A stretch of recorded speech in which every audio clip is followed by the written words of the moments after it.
and welcome to our series of conversations previewing some of the thoughts and ideas that will permeate Think 2018 in Las Vegas. The event is March 19th through the 22nd. You can follow the link in the description for more information and to register.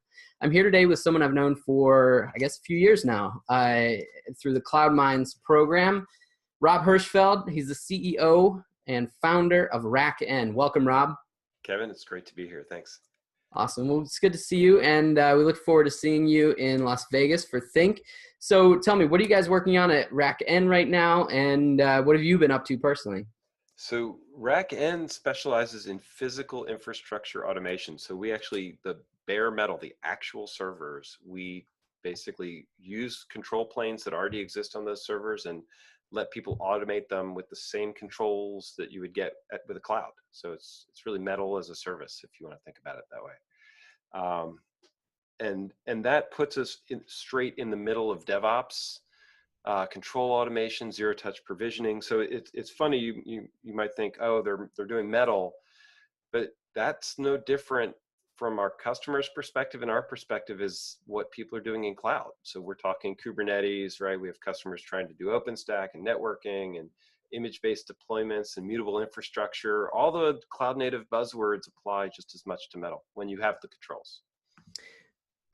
So tell me about the trends you're seeing in the infrastructure and cloud space right now. What are some of the most significant things you're hearing and things that your clients are really concerned about right now? So, I mean, of course, Kubernetes, containerized workloads and things like that are important, but it's funny, it's not that they've lost their luster, they've become baked into people's processes. And we're getting much more involved in discussions around CI/CD pipelines, immutable infrastructure, which is really treating whole systems as artifacts, the way containers do, but actually at the VM and physical levels. We're starting to see real focus on zero touch. How do I get people out of the whole supply chain so code commit goes all the way through. That's that pipelining component.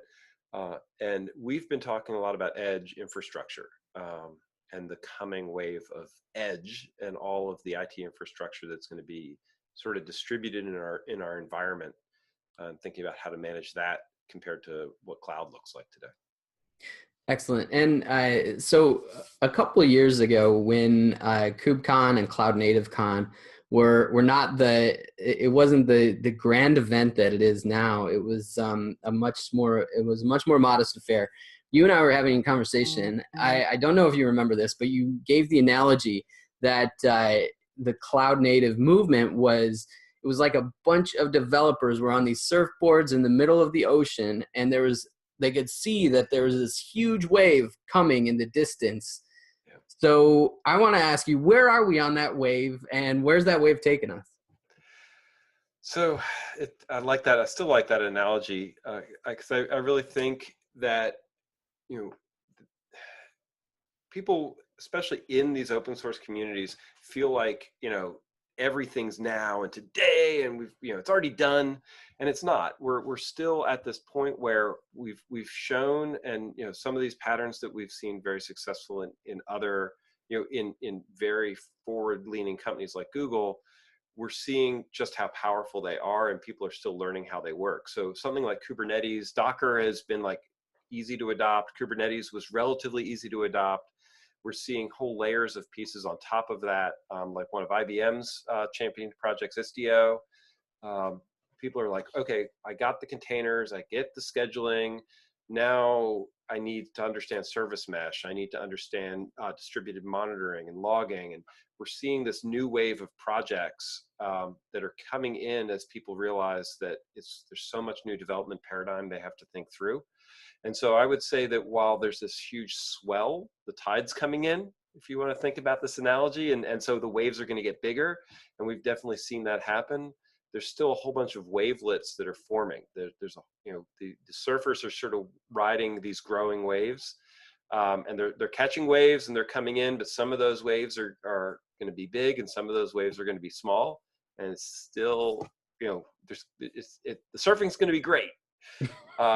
But people still don't know exactly which waves are the waves that are going to run them to shore, and which ones are going to crash them into the reefs yet. Right. And which waves they're going to catch that are just going to just peter out, and everybody's just going to forget that wave ever happened. This is the funny thing about it, right? We don't know, the winners, the losers, and the crash into the shoal yet. Right. And it changes. It seems like it changes overnight. Yep. It's, and one of the things I would say, and I believe very strongly, is that it's a lot about integration. So right now we've got a whole bunch of individual projects that are going. And what the real enterprise user base is going to need is some more integrated platforms. And that doesn't mean something like Big Tent, where it's one universe where we try to just make everything under one brand. I don't think that, but I do think that projects need to be able to collaborate in the ecosystem in a very clean way, and that's going to take time.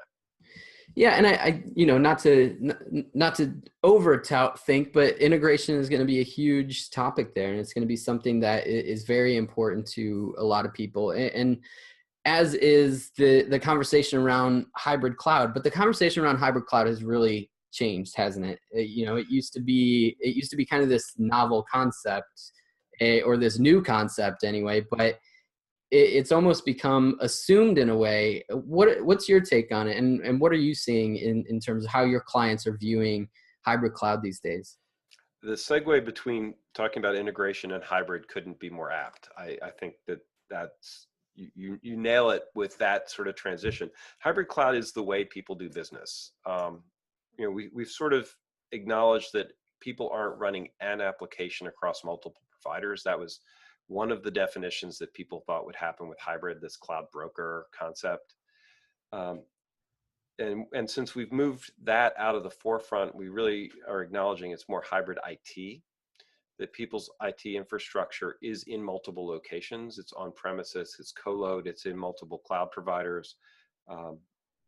And while that adds complexity in some cases, it also allows people to take advantage of best of breed infrastructure.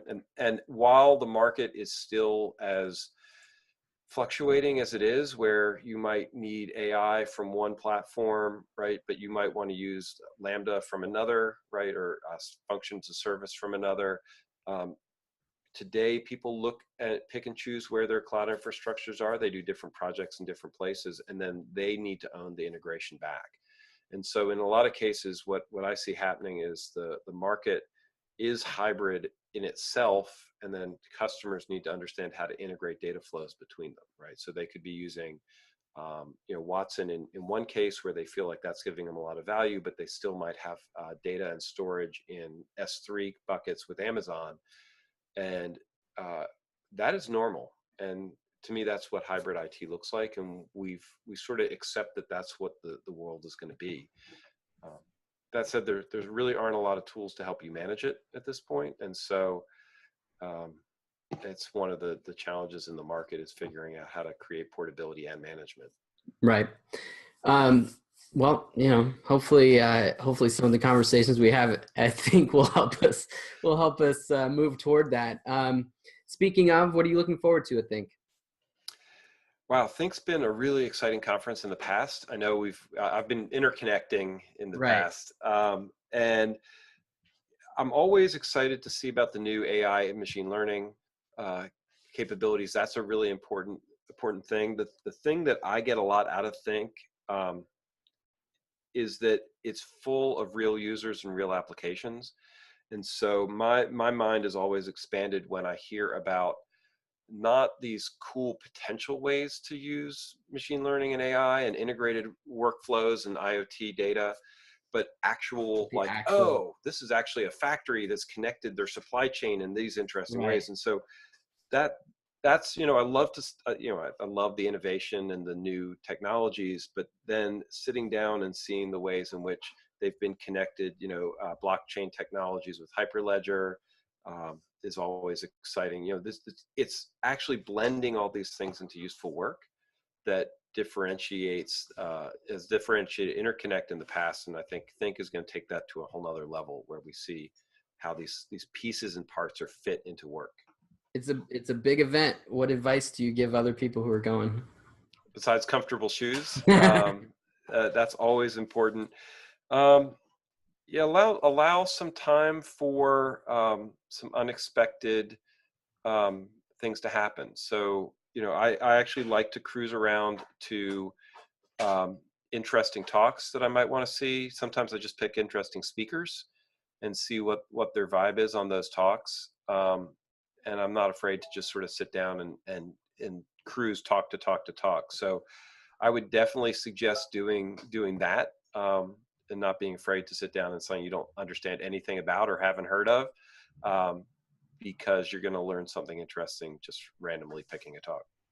Excellent. Well, Rob, thanks so much for coming on today and for joining me, and for joining us in Las Vegas for Think 2018. We'll see you there. It's going to be great. I'll see you there. Thanks, Kevin.